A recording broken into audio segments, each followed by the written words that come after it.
We went to the dealership a couple of days ago. They gave the quote for this work, brake pads and rotor for the front wheel, about $600. The part is 300 and it's like 300 labor. So what I chose to do is buy the part from the dealership. There are two parts. One is the brake pad and the other one is the rotor, the front rotor. And we took out the other wheel yesterday, the old rotor and the brake pads. You can see that. We're gonna jack the car up. So we have this 4-ton floor jack, 2-ton other jack, and then I have some pieces of wood, 4x6. And then I have to put something in the rear wheel so it doesn't move when we start working. We're gonna put this behind the rear wheel like this. And we're going to be using the following tools. I'm using all these manual tools. You can use a ratchet to speed up your job. So basically I have the socket that I'm going to be using. We need to have like two different kind of bolt. One is 17 mm, the other one is 12 mm. I'm using a 4-ton low profile floor jack to lift the van. This video is made specifically for my younger brother who's running his YouTube channel by the name Usmanis Adventures, and this is inspired by one of my best friend, Javed Siddiqui, who is very fond of doing all this car maintenance on his own as a hobby. One more thing you have to do before you start the brake job is just to have this brake fluid reservoir cap open and just put it here.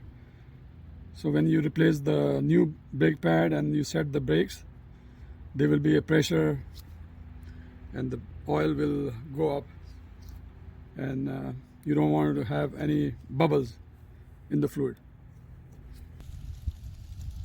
So once you set the jack, now you can lose the wheel nut, and then after that, when you lose it, you're gonna jack up the whole thing and then take out the wheel. Now the lug nuts are loose. I'm gonna jack up the car, lift it, so the wheel should be free and easy to take off.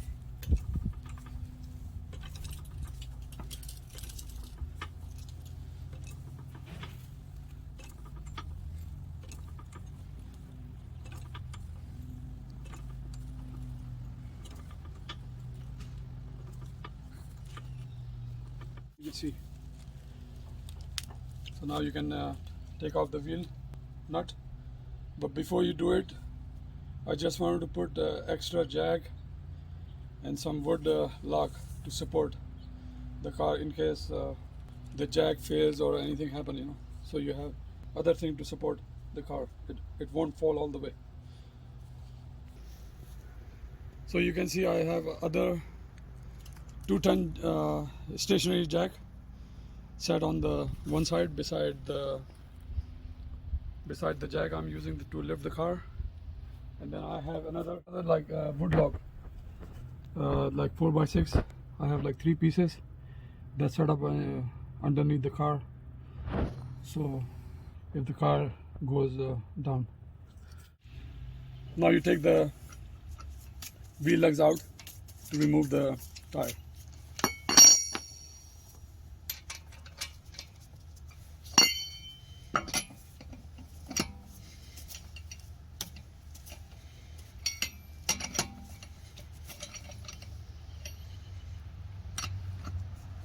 And what you do is, like, when you lose, the lug nut, you have to go perpendicular to the other nut, like that. This, that, and that.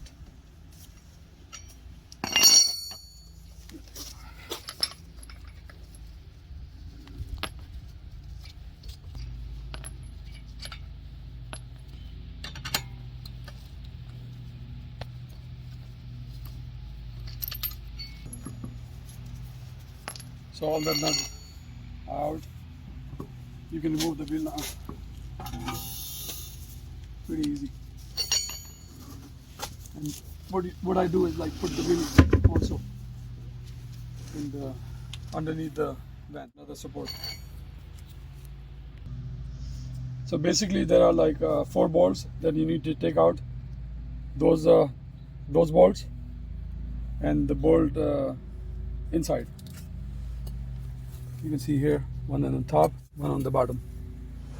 So once you take those 4 bolts out, you can take the whole assembly out, and then you can remove the rotor, then put the new rotor, and then put the new brake pads. If you need to change just the brake pad, you don't need to remove this bigger bolts on the back. And what you can do is like loosen this and take one of the bolt out at the bottom, and this thing will like rotate, and then you can put the brake pads, and then when you're done, just tighten those 2 bolts. Before removing the bolts, I put some penetrating oil, and so if any rust or anything, it will lose and remove pretty easy. So I loosen the inside bolt, the bigger bolt, using this breaker wrench. So it has a long arm, so easier to loose. And what I do is like I do the rest of the job with the smaller ratchet. So I'm now doing the smaller bolts using a 14 mm socket.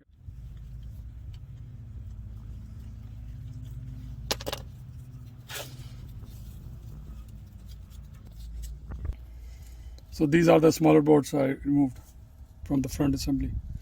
Then I already loosened the back, the bigger bolt. Now I'm going to take the bigger bolt out. So this way I can take the whole assembly out. Yeah, one thing you have to do is also attach the string to the caliper here. So once you remove the bolt, it won't fall off. So these are the size of bolt I removed from the back of the rotor, and these are the smaller one which I have removed before. So now everything is loose. You can remove the caliper. So the caliper is out, you can see, and you can place it on the top of here. I have the support already with this string, so I can just make it tight so it remain in place.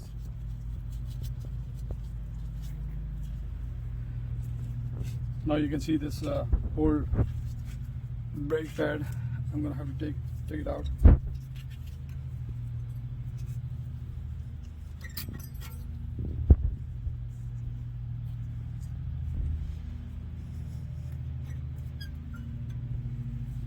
So these are the old pads.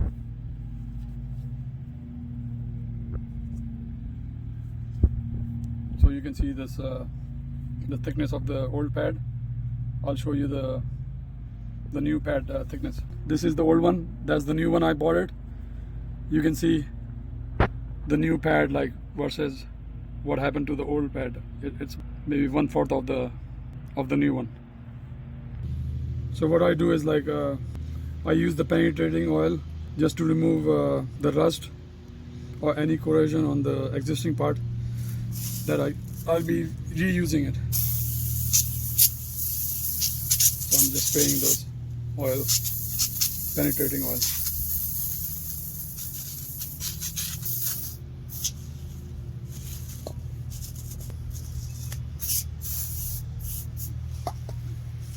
So this is the caliper, you can see. So inside they have like two piston, big piston. So what you do is like just roll up this sleeve, this rubber sleeve, and you have to push those piston inside to flush with the body. So you can just like use, when you put the new pad, everything fit nice and easy.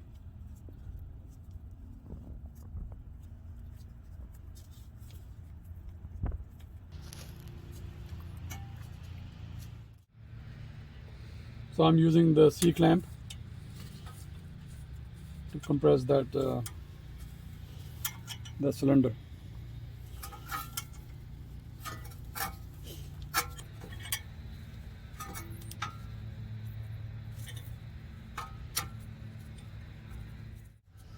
So you can see like I use the C clamp to compress this all the way flush to the surface here, and the one that I still have to do is the other one. So you can see the difference, how much you have to compress. So this is the new rotor. I already sprayed the oil, penetrating oil, and just clean up the face. So this way, if you have any residue or any dirt or anything before, it's going to be nice and clean. So it's fairly simple. So now you remove the old rotor.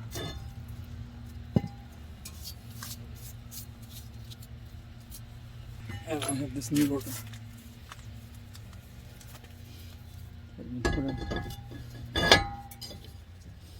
And what you do is like before you put the caliper, this thing will be loose, so it's better you can use the lug nut just to tighten it temporarily, so that it should be in place. Yeah, once you put the new rotor, now you have to put the assembly.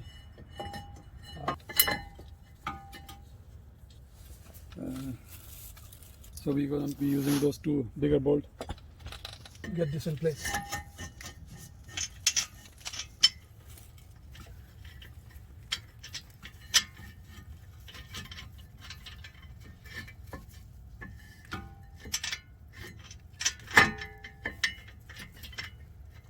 You align the hole and try to use it by hand first.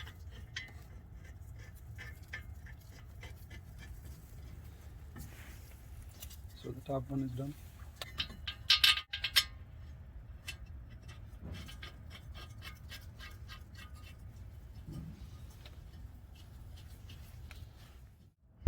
So now you can tighten the two bolt. Your assembly is in place before you put the pad and the caliper. So now you can put the pad.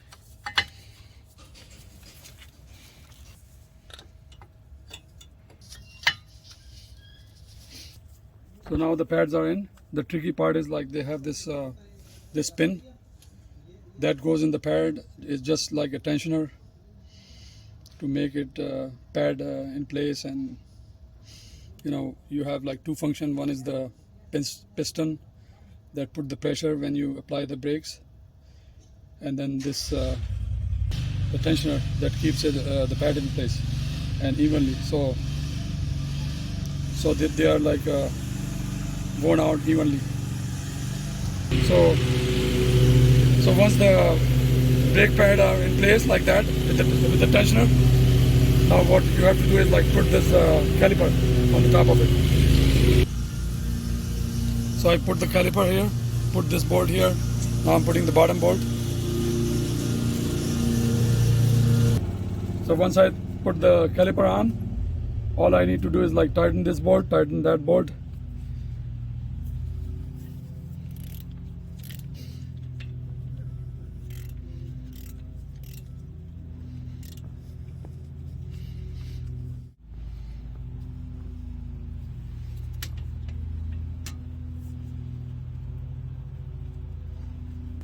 Now the bolt is tied, all the assembly is done.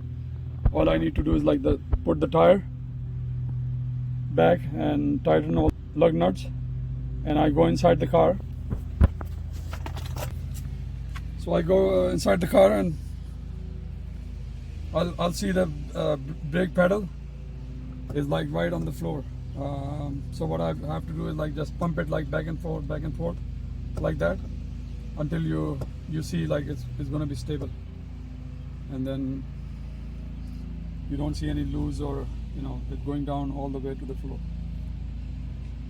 After you do this, you go back to the brake reservoir